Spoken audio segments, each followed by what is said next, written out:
Hi guys, good afternoon. Ano niyo ang aking pagkulay ng buhok? Woo! Madagdagan ng aking beauty. Ah?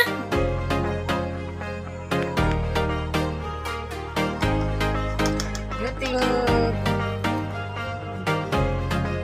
pangbatok, hindi pangdag.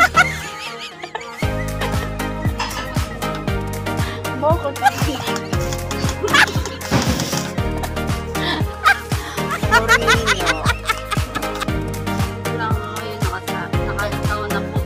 mo guys, so. Parang maging dalaga pa.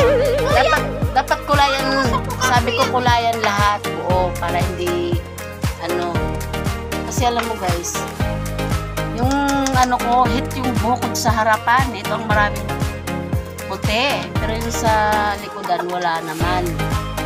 Pero gusto ko buo para pantay ang kulay. Ang nangyari ay nako, hindi mabuo kasi walang pambili ng pambuo.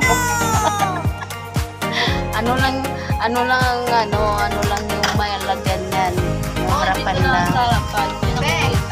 Oo guys. At, kaya yun ang ano ko guys. Ano ba talaga palangga o ano? O sige, ibahin ko na yung mga ano, yung tawag ko sa inyo, yung mga nanonood sa aking vlog. Palangga na daw. Yes! Kasi, alam niyo ba ibig sabihin ng palangga? Ano? Alam mo guys, malalim na kahulugan yun guys. Palangga. Ano nga? Palangga ko ikaw, o kayo.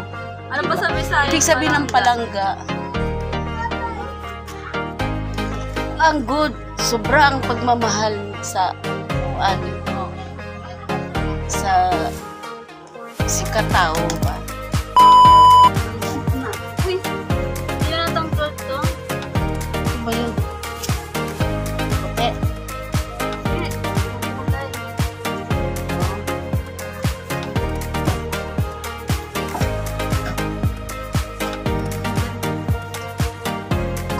Feedback.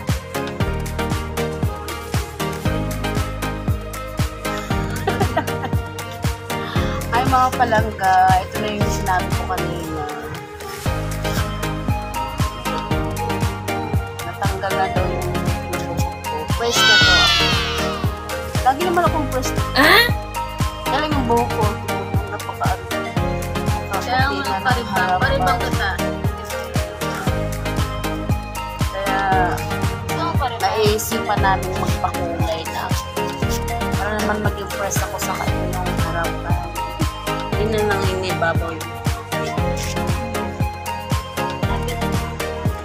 puting buhok. Alam mo yung puting buhok. Pagka Mamaya papailash kita kay kami. Pagka Ganda ka na ulit. may puting buhok ka na, akala nila Para di manang ka ka na. mukhang stress. Hindi pa ako manang kasi. Ilang araw ka nag-stress. Hindi pa ako manang. Na? Kaya lang naging manang ako dahil yung aking buhok ay merong puti. Ngayon wala na, hindi na ako tawag na manang kasi wala na ako. Magupit ka ma. Oh, kakagupit ko lang nito. Iba kakagupit ko lang nito.